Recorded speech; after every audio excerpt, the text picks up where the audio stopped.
All right. Hi, everybody. Oh, I forgot to tell you, both of you, James and Matt, that we had our first complaint against our show on Twitter.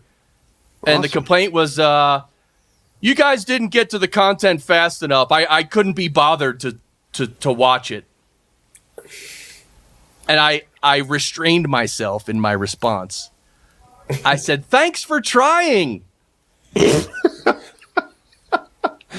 A for effort. So we're going to talk about ESG. So in the next 30 seconds, we're going to give groundbreaking coverage of ESG. You ready? Get out your notepad. He just needs to hit 1.5 speed, and he's good, man. What's the problem? It wasn't a guy. Oh, excuse me. Whatever. Anyway, thanks for joining us. We're going to talk about ESG today, and then, of course, at the and maybe other stuff too. And then we have our media suggestions at the end. So, I'm Chris. I run Podcast Engineering School. James, I'm a therapist. And I'm Matt, who just does not like to use good audio. I just want everyone to know that. You should change your name from El Hombre to Rubbish Audio. Could you do that, please? Only for this week. It's hard having a brother who's an audio engineer. when your audio setup is absolute rubbish. Anyway, ESG. I was watching some videos earlier from today. ESG apparently stands for environmental, social, and corporate governance. So the G is corporate governance. And this is a big deal. I think it's been going on for a while, but every normal person that I've watched talk about it is like completely against it because it seems to be just another control mechanism that the elites are going to use to direct society the way they want to direct it and also to make more money. So, James, does that about sum it up? Yeah, that's it. Next topic. Okay. We can cut the video. This guy should be pretty happy now. Hey, that was pretty quick. I think you got it.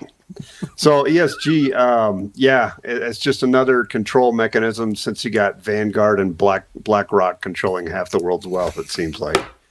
And the SEC is trying to get these regulations in to make annual reporting requirements for companies about their carbon output. And just like they do with financials. And the SEC does not have any directive to do this. It's just flat out illegal. It's not part of their charter. So, but that can be remedied quickly because Congress just does whatever the hell they want anyway. But so right now it's not part of their charter. So, it may be delayed a little bit, but this is where they're going because they definitely want everybody to go green because what they estimate that it's going to be $130 trillion investment to green the world or whatever. So you can probably double that. And, and that's all going to be printed and borrowed money. So, BlackRock and all these investment houses are going to invest in all these companies and they already know they're going to turn a profit even if they turn a shit product out. So, it's just another money-making opportunity for these. Right. And apparently they're going to give corporations like a score, like an ESG score. And then the higher your score, then the more likely investors will give you money and the more easily you can borrow money and stuff like that. And Matt, I know you had a note about the carbon tax. I think the carbon tax is, I think, a big part of ESG, right, Matt? Mm-hmm. Yeah. Yes. And my comment was just the irrationality of the carbon tax in relation to any tax. The idea of a carbon tax is to incentivize you from doing things that'll increase your carbon footprint. So if you're going to be driving a certain type of car, you should have to pay more than some, or you'd have to pay a carbon tax versus someone who drives an electric car. Or if you don't have solar energy into your home, you should have to pay a higher tax than someone who doesn't have solar. Anyway, any way they can figure out that you're somehow adding to the carbon footprint of the world, they'll try to, monetize it against you as an incentive to not use that. And I just thought I read somewhere, it was quite an interesting analogy that the idea of a carbon tax is to get you to stop, using carbon, so to speak, right? So what is the idea behind like a business tax? To get you to stop using that business or stop trying to run a business? If you're Yes. I would say the problem with any bit of governance in general is the lack of consistency. If anyone can exist in a world, human beings are extraordinarily adaptable. So you can create a world that's a way, whatever way it is, and the human species will adapt to it and learn to flourish. It's just when you change the rules consistently or constantly that it makes it very difficult to have any level of success, or it's difficult to thrive. You might survive, but to thrive and try to reach some particular goals you might have, which in essence is what the American dream supposedly is nearly impossible. If you think you get you have your feet on the ground, and all of a sudden they change the ground, you're not on the ground anymore. Oh gosh, I can't really make much progress, and that's sort of the case here. You're going to get taxed. The idea behind a tax is to drive you away from a certain thing, but then the idea of a tax over here, it follows a different principle. It doesn't make a lot of sense. It's just like most things that seem to be related to government these days. Well, maybe all days, not just these days. The hypocrisy is rather, extra thick, you might say, for sure. And so it's just you could make any analogy you want. Okay, carbon tax, great, is to keep you from doing, purchasing or using things that are high carbon. So is a sales tax, is that to disincentivize you from buying things and not spending money and therefore improving the economy? It's the same principle. And some will say, of course not. No, we're not taxing you to not do that. We're just trying to help out XYZ with this money. It's just a bunch of, rubbish. Just like my audio. Yep. Taxation is theft. It is theft, and it does slow down productivity and taxes productivity. So, in one of the videos I was watching today, and I'm going to read a tweet that I saw too, which is very interesting. In the one video I was watching, the guy was saying that these companies that try to get a really high ESG score, they're not even really cutting their emissions. Like there's ways around it. It's a total scam. Like it's just, again, I think what it is it's a way for these elites to make everybody just put out a bunch of hoops that everyone needs to jump through now. And we're going to make some money off of every hoop you got to jump through. Like literally that seems to be what it is. Well, and all these green technologies are all going to be centralized control. So every electric car connected to the internet, your smart home connected to the internet, your solar grid connected to the internet. So they can just shut it off whenever your social credit score is exceeded.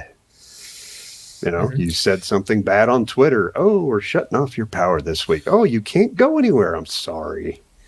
Yeah, that's what they want. That's what they want. They want absolute control. Your daily allotment of bugs. I'm sorry, you're going hungry today. James, were you saying something last week or 2 weeks ago? I think it was you, or maybe I heard it somewhere else, but I feel like it was from you, where logging companies, or maybe you were saying it, Bob, logging companies were able to get tax credits based on land that they were renting out to someone else. Was that you talking about that? No? Yeah. Yeah, okay. That was me. That's the tweet that I have to talk about. Yeah. Ah, okay.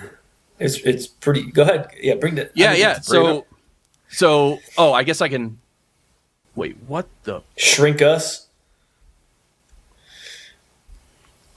Okay. Yeah, here it is. You know what? Let's do this first.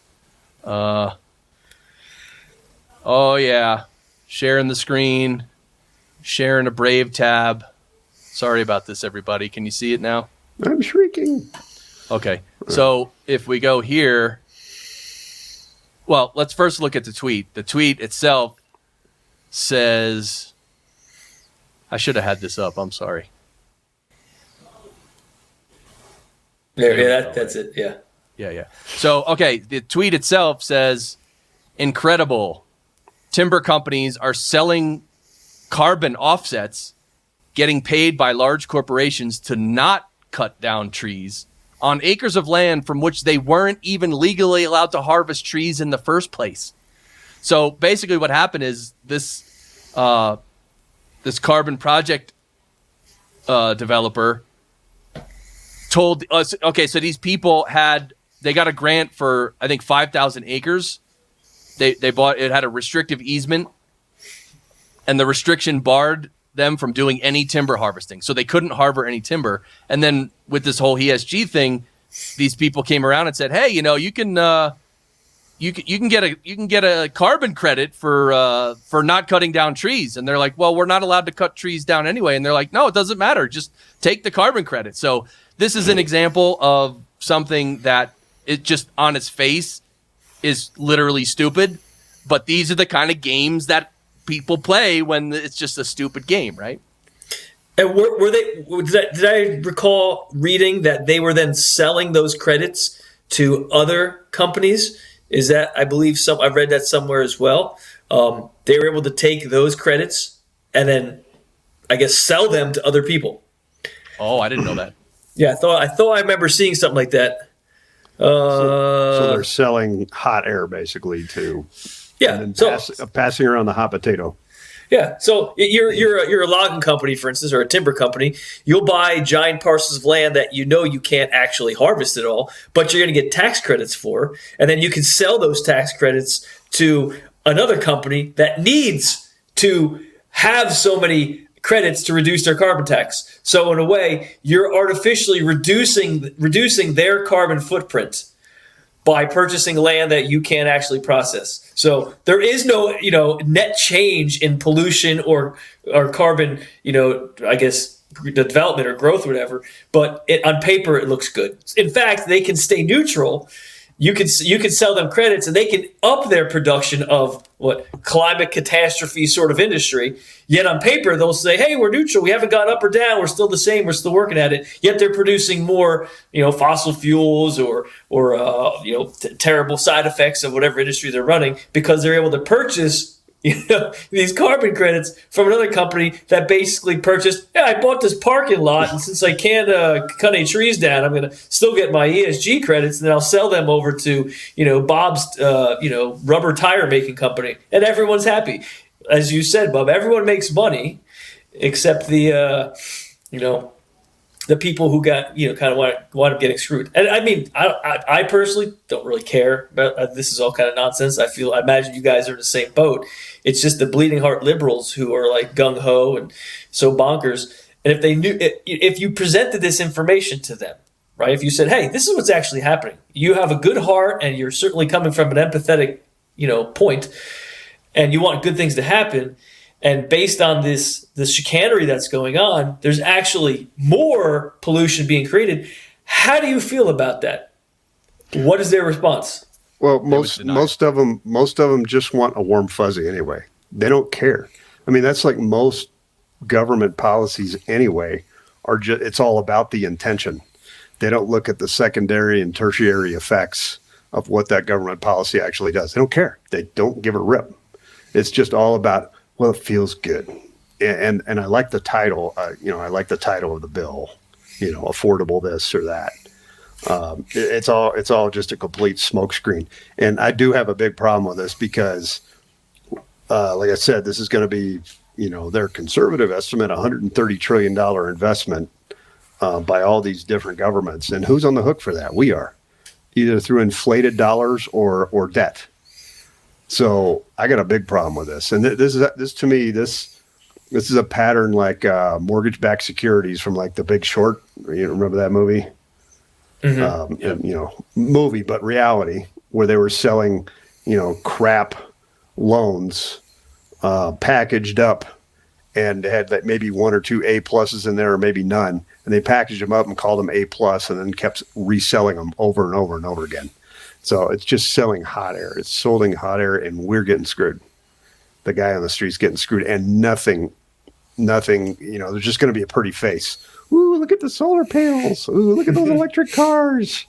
It's like, yeah, well, what about the people in Bolivia that are mining the lithium and they're slaves? And yeah, let's not talk about that. They're just this goes so deep, and no one will ever discuss at this issue at any depth. Yeah. No, it's just how. Yeah, because they make it political. Like even this whole the E part of ESG, the environmental part, is all based on scientific nonsense. It's all based on rhetoric, baseless political rhetoric that the world's going to end in 2030 if we don't tackle climate change. It's like there's no proof for that anywhere ever, and there's no good plan to tackle it. There's no one will talk about how we're going to get India or China, which are the biggest polluters in the entire world by far, to change. Like no one wants to talk about any of those real aspects of climate change, but yet we all want to go on Twitter and on TV and just say, like you guys said, we're gonna grandstand and be like, well, we have to tackle climate change, and it's not even climate change you're tackling. This ESG stuff, I can't explain it. I haven't researched it enough, but many people are saying it doesn't even help the carbon output. It doesn't reduce it. It just gives more money to these people. I mean, when are we going to wake up? Well, we're entering, like Matt was talking about, this hypocrisy. This doesn't make any sense. Well, we're in that age now, and I've heard it called the post-truth age or the dim age, where nothing makes sense anymore. But, my theory is that this is all about destroying Western civilization. But that's a big leap, but I think that's where it's going, because if it's not applying to China or India or Russia or anybody, then what the hell good does it do? Nothing. Doesn't do anything. It penalizes all of us in the West and gives some people some warm fuzzies, and then we get our debt run up, and they just do whatever the hell they want over there in the East. But we're getting past the point. We're getting past the topic that none of this crap does any good anyway. But we're past that, and hey, let's go spend $130 trillion on something that's pointless. So just so we can feel good about it. Nah, done with this. Yeah. It's so bad. I was listening to the Bob Murphy show. He's talking about the Great Reset and Klaus Schwab, and that's real, man. If you're watching this video and you haven't looked into the Great Reset and Klaus Schwab, look into it. It's insane. There's a group of elites that are literally taking over the world right now as we speak. They're infiltrating cabinets of governments all over the world, and they're changed. This is a lot of times when we look at our governments and we say, why are they doing that? That's stupid. Nobody wants that. Like Joe Biden, maybe. Like, why are we doing that? That's retarded. Well, we're doing it because it's being pushed from above. Mm-hmm. And they've already said, Klaus Schwab already said, by 2030, you'll own nothing and be happy. So we know what they're trying to do. Like, we literally know. And I challenge anyone who's listening, if you think I'm wrong, which I might be wrong, because I'm not an expert, right? I might be wrong. Prove it to me then. Prove it to me that Klaus Schwab is a great guy and all the WEF people around the world infiltrating governments are great people. Prove it. Show me. Please. Yeah, not that this is an authoritative source for everyone out there, but this is mainstream now. I'm surprised when people don't know about this. Like I was getting my hair cut yesterday. I was talking to the dude. He's a smart guy, and no clue. Never even heard of it. He thought it was, some government program or something. Yeah. But my pastor, I just go to your standard non-denominational church. My pastor just gave a sermon on it. And it's like, hey, we all need to get prepared because this is what they want for us. This is their one world communist type government. That's what they want. So plant a garden, put some food away, get some water, because they don't want you to have a victory garden. They don't want you to keep chickens. They gassed chickens in the UK during COVID. Yeah. They were gassing chickens, killing them. Well, have you ever listened to the Ice Age farmer? Yes. Yeah. Okay. He's been talking his last couple podcasts in England. I believe it's England. I don't think it's definitely England and maybe Australia. I believe I might be getting the place wrong. I don't think it's in America yet. But the government's telling civilians it's too dangerous to own chickens because of the bird coronavirus. Like a bird flu, avian stuff. So you can't own your own chickens. You can only get chickens from government-approved facilities. You can't rent your own. If we find out you have them, they could come to your house. They could confiscate them. They could kill them. They could fine you. And they're saying the same thing as well with seeds for plants, for vegetables, saying these seeds, don't trust these seeds. They're not government approved. They might be dangerous. So in other countries that are pretty adjacent to the country that we're all living in, they're already beginning to do some of these insane stuff that you would have read 5 years ago and said, no, that's never going to say you can't have a chicken. That's like, these chickens are dangerous. But it's what's happening. It's not like it's not happening. And people, to answer your question, Bob, of like, when will people wake up? It falls into the same sort of, point of like this, when it's not just when will people wake up, it's when will people do something about it, right? And like you told me years and years ago, you gave me a book, the 40 Rules of Power, and all these other books on power and control and such. And I read a bunch of them 20, 25 years ago, probably when I was a lot younger. But the takeaway is that anyone who's in a control position or power position wants the people they control to be stupid, desperate, hungry, and weak. The last thing you want is an intelligent, empowered, confident, and powerful population which you control. So how can you do it? It was a lot easier to do when you were a king, and you could say, okay, no food for these people, and then we're going to make you work until you're dead. But in the modern age, how do you go about doing that? If people are healthier, they have food, they have ability to do things. We have a lot more power than we've ever had in the history of, probably civilization. So how can you dismantle that power? Easy, right? Simple.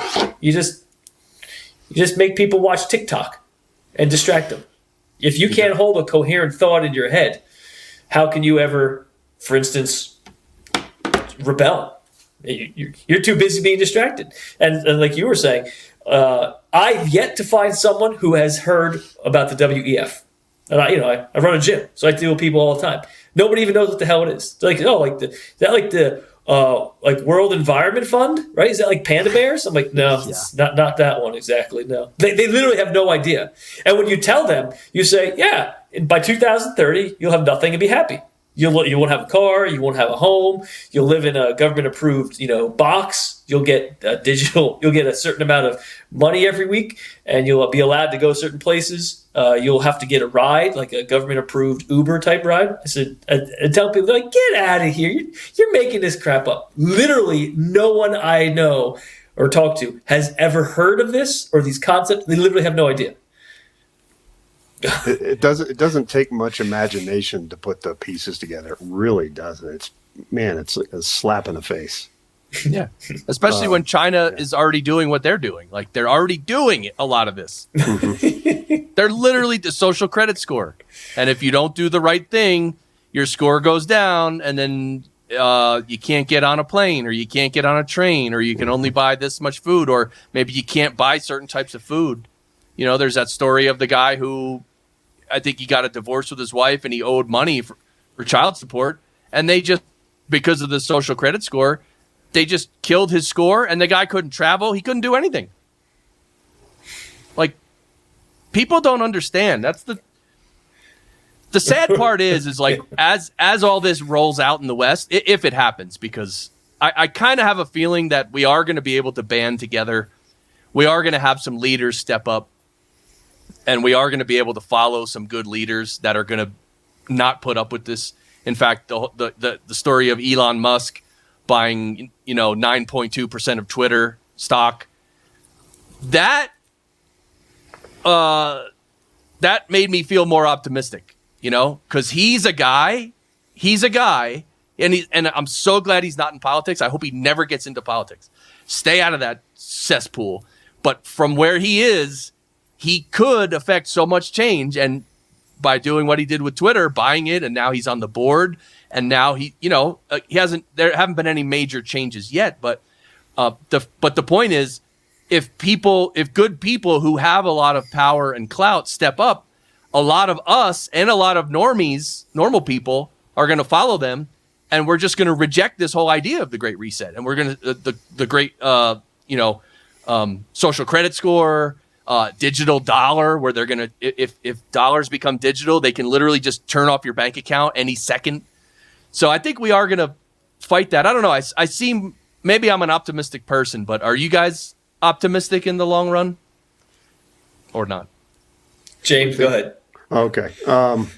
Yes, I am. Yes, I am. There's going to be a large percentage of people that just sheep along and just, they're just going to go along with everything because that's just how they are. And they've been trained in government schools to do that. So just be compliant and listen to authority figures. But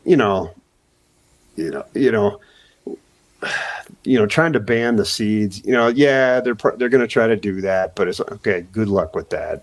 Good luck squashing the underground seed network. Yeah, that's not going to happen.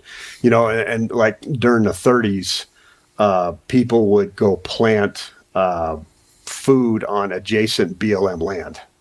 Okay, they just go plant beets or whatever. And how can they control that? I got government land everywhere around me. I can go plant stuff all over and no one would ever know. And I've got plenty of food. I was going to say BLM stands for Bureau of Land Management, by the way, in this context. Yeah. Yeah, not until they get gifted land, but the other BLM. Oh. But yeah. They're all going to jail is where those BLM people are going. Hopefully. But they will. Learning the science of permaculture, just without getting into that, no, they can't stop us. An army of people that are gardening and so forth. Like, that book by James C. Scott, I think it was, about the hill people versus the valley people. And the hill people, traditionally, the government couldn't control them because they were up on the hill and there was trees, and they couldn't figure out what they were growing because it was like all over the place. Okay, versus the people in the valley where they had perfect acre here of corn, perfect acre here of wheat or whatever. And it's like the government people could easily assess it and go, okay, we can tax it like this. And it's in the grain silo over there. We can tax that easily per, 100 pounds or whatever. Okay, it was easy to tax. So the hill people up there, harvesting squirrels or whatever and growing all kinds of different perennials that just grew all over the place. They had no idea how to tax them, so they couldn't control them. So it's the same thing. That's why they want to move people all into the cities, especially in China, because then they're super easy to control. The people out in the sticks, they can't control them. So we're just going to have to go that route. And we'll do it. We'll figure it out. We'll do it. Yeah. What about you, Matt? Pessimist? Like my setting, I have a much darker view of things. I think I try to come up with colorful analogies that people can relate to. So you're both married. Maybe some of the people listening to this, are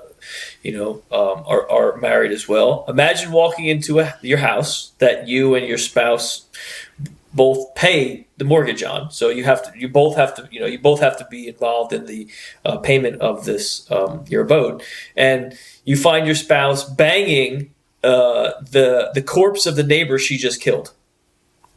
Okay, terrific. Right. Right. So imagine seeing that. Right. Would you at that point feel comfortable cohabitating with that person anymore?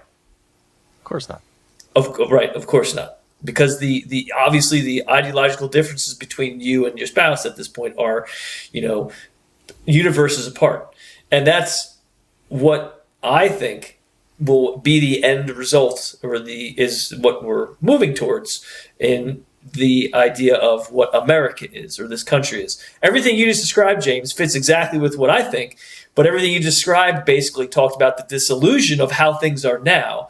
And the only way to be successful is if we either go into like a guerrilla tactic mindset, or we don't at all follow the normal boundaries. Hey, we can't just grow our food in a valley. We can't just peacefully just do what we want to do because we're going to be either attacked or the government's going to come and try to confiscate everything. So the only way I see, and this goes to my analogy, the only way to survive peacefully is to divorce.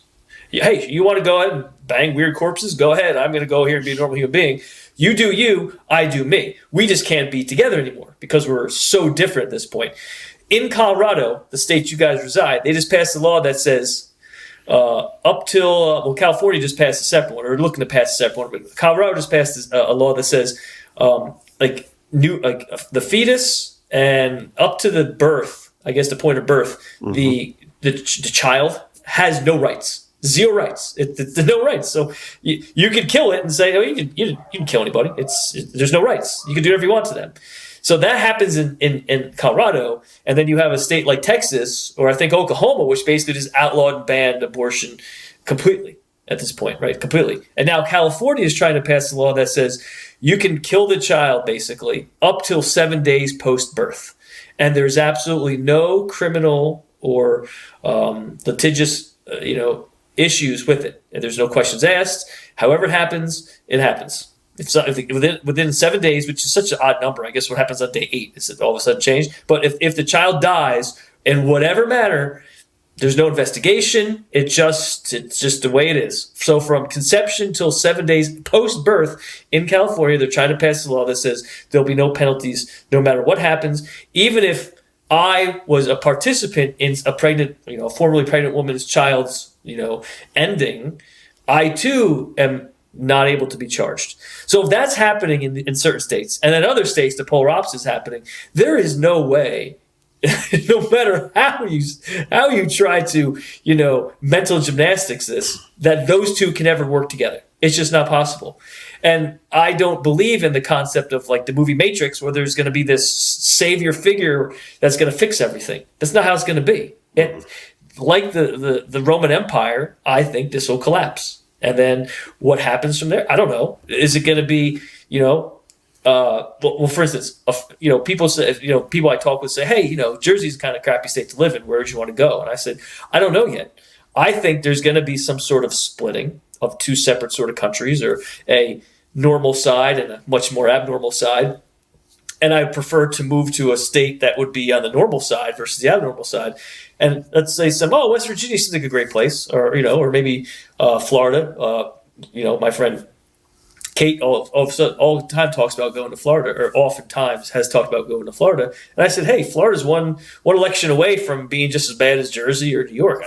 It's hard to see until things are a little more split and hardened and defined as these places are good and these places are, liberal hellholes, to know where to go. Because you might go to the wrong place, start to develop a life, start to develop a business, kind of get settled in, say, I really like it here. And all of a sudden, 3/4 of the state that's not your specific area is bonkers. And now you live in a state that says, oh yeah, your kid's 10, you can still kill him, it's fine.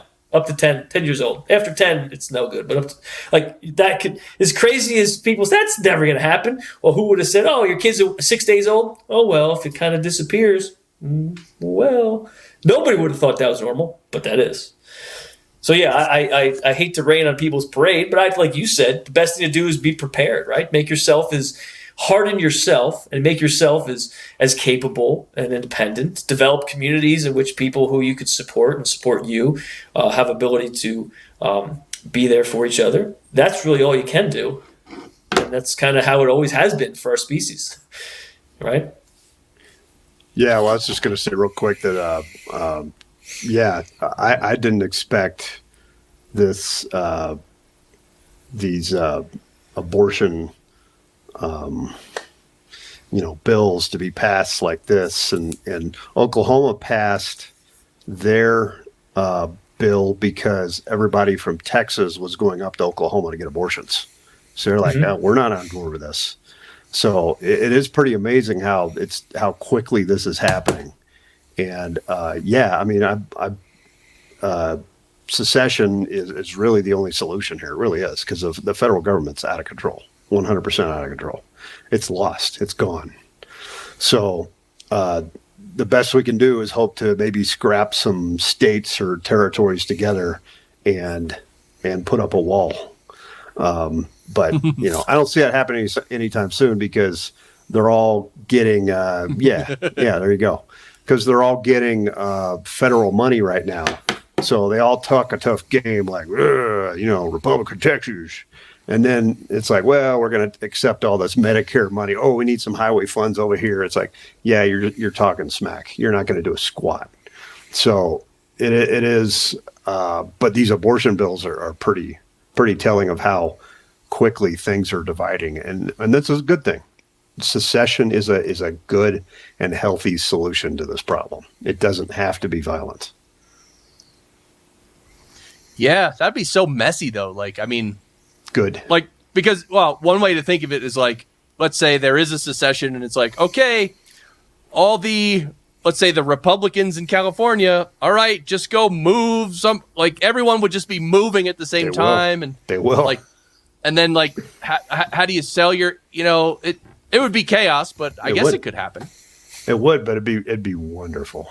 It'd be an absolute mess, but it'd be wonderful, because, there needs to be a total rejection of these federal overstepping of their boundaries. There needs to be a total rejection of it. And I'm just waiting for somebody to have the balls to do it. All they do is just, well, we're going to pass some laws over here and we're going to talk tough. And Matt's exactly right. They're just one election away from things going the other direction. So this ball needs to get rolling. And these abortion bills, if that's the impetus for it, then so be it.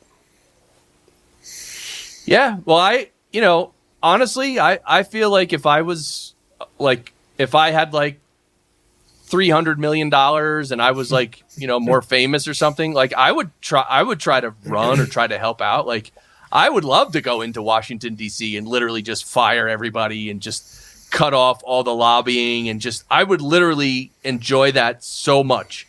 I would literally just go do everything and just dismantle everything. Now, but then you'd be Epstein, and you would have all of a sudden offed yourself accidentally. That's what would happen. True. Yeah. No, I know. And there's That's the unfortunate part. That's why I sort of have the less optimistic view. Is it's when you cut your leg and it gets gangrene. No matter how much you want it to get better, no how many vitamins you take and how much antibacterial medicine you take or put on the wound, it's shot, it's rotted. The only way to survive is if you cut that thing sort of off, right? It's awful, because now you have one less leg or hand or finger or whatever the case is. How do you combat the rot in the how do you cut off the head of the snake, which is the government? They're the head of the body. How do you clean that up? That's like, a guy like Trump kind of tried, right? He went in there and said, "Oh, I'm not beholden to any of you cash wise," and he just got shellacked. Well, and he still getting shellacked, because I don't know how you I don't know the solution. I agree with everything you said, and especially about getting Epsteined. Of course, you'd get Epstein, but once. There's a lot of conversation after that thought, which I don't even want to get into. I don't even want to speak things publicly about other things. But national divorce, that's one idea. There are other ideas, and which I know nothing about, and I don't claim to know. I'm just saying that, life has a way of unfolding in ways that we didn't really see coming, right? It always does. So that's why predicting the future or trying to predict things it's impossible. It's just, it literally is impossible. No one can do it. 0 people can do it. Now, that doesn't mean we can't prepare for it. And it doesn't mean we can't take responsibility for ourselves and do what we need to do for ourselves to ensure a future for ourselves. That's obviously where we should all be focusing the most. Yeah, what a mess. What a mess. All right, I'll run for president. I'll do it. Did you ever see Brewster's Millions with Richard Pryor? Ever see that film? That's all-time classic. The only way I'll support you if you run for president is if you do what he did. His theme was just don't vote for the other guy. That was it. Just don't vote for him. No. He said none of the above. That was that's what he campaigned on. Right, there you go. Vote for none of the above. And then didn't he drop out at like the last minute because he was getting votes? And he's like, I don't want that. So he was going to get elected. He didn't want that. So, oh, that's an all-time classic movie right there. I was thinking of The Toy. When he was that the play toy of that rich kid. Remember that? Oh, I don't think I saw that. Yeah, no, it's not a Richard Pryor movie. Oh yeah. Oh yeah. Yeah, I can't remember. I've heard of it. But don't you remember the line? I just kept thinking of the line immediately came to my head. The servant waits while the master baits. Because the kid's name was Bates. And he was, that formal title, the master Bates. Yeah. The servant waits while the master baits. That's great.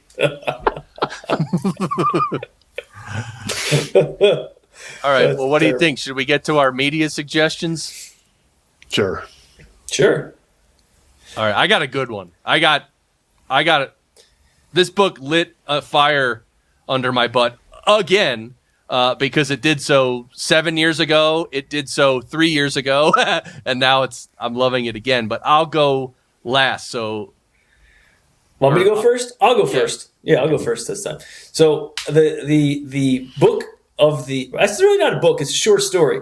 Have you guys ever read Harrison Bergeron by Kurt Vonnegut? Harrison Bergeron. No, I've read it. It's a short story. It's a short story. And it's fantastic because it applies so much to the concept of like political correctness run supremely amok.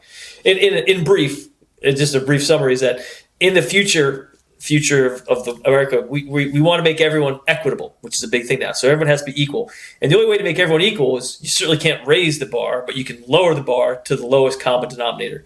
So instead of the Surgeon General, there's something called the General Handicapper, which is like the person who makes the rules up. And so everyone has to be brought to the same level down. The only way to do that is handicap everybody, right? So if you're pretty, you have to wear a mask that makes you look ugly.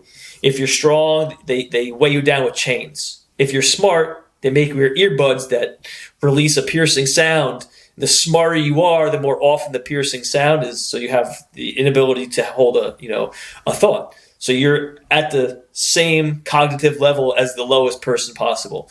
And it's a great read. I don't want to give away the end or too much more, but it's a short read. It's like a page, but it's such an exciting story because there's so much happens so quickly and so much of it can relate to what we see happening now that, oh gosh, it's so much easier to lower everyone. You saw it with COVID, you saw it with everything, instead of people doing like, hey, healthy people go out and live and do whatever. Everyone had to be, crushed down to the weakest of the population. So it's a great story that relates to a lot of what's happening in the world. Check it out. Yeah, that whole concept that you just described is so depressing. It's like, talk about stamping the life out of everyone. And obviously in the story that you just mentioned, that's what happened. But even in our society, the way they're trying to do this, the diversity, inclusion, and equity, it's just like, it's so bad. It's so it steals your spirit. You know what I mean? Like, it literally robs you of robs people of their spirit. That's evil, right? How do you think that guy feels in China that you talked about that can't do anything? He's just like, I'll just go jump off a bridge. I mean, what's the point of living anymore? I can't do anything. So hopefully he just left and went to the country where he can actually live a normal life. So, but what country is that? Well, out in the sticks in China, I'm sure it's great. Yeah. Away from all the social controls. Yeah. Right. Yeah. Well, if you had a farm and you weren't dependent on energy and food and everything from society, then yeah, you could. Well, I mean, anyway. what choice does he have? He has to go figure that out. He's screwed. Yeah. Can't live in the modern world. Yeah, people would just go off. Mm-hmm. It reminds me of because now apparently another state passed the constitutional carry law, which means I think 25 out of 50 states have the constitutional carry. Which, Matt, you correct?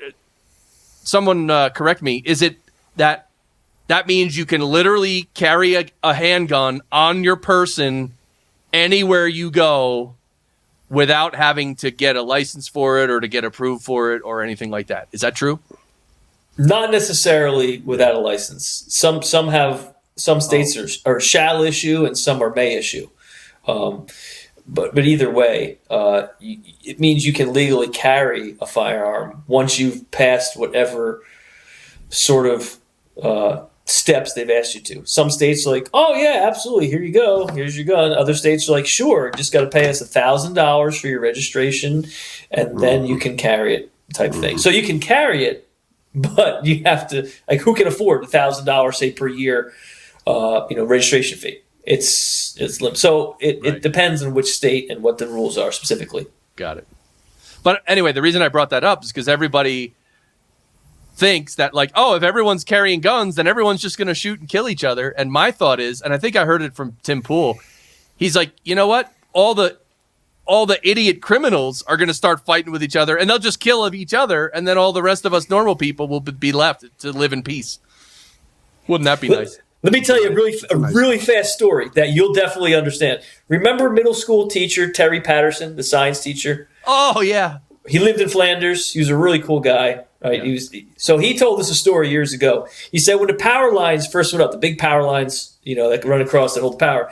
He said back then birds love to roost up there. All the different types, they like to sit up there. And he said, that you see thousands of birds up there is never a problem. He said, well, when they first erected these things, there were a lot more birds, and a lot of them were aggressive. And when a bird sits on the wire by itself, it's fine. But when it touches another bird, now it completes the circuit so the current can pass through.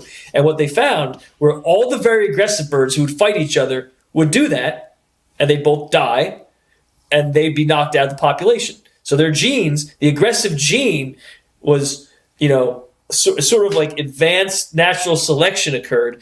So all these aggressive birds kind of got knocked away, and all the birds that are like chill, like, oh, hey, what's up, other bird? No, we can sit here, no problem. They all were fine. It's the same concept applies with guns. All the whack jobs would waste each other, and all people like, hey, what's up, man? That's a cool gun. Have a nice day. Yeah, makes sense. That's a great story. That's perfect.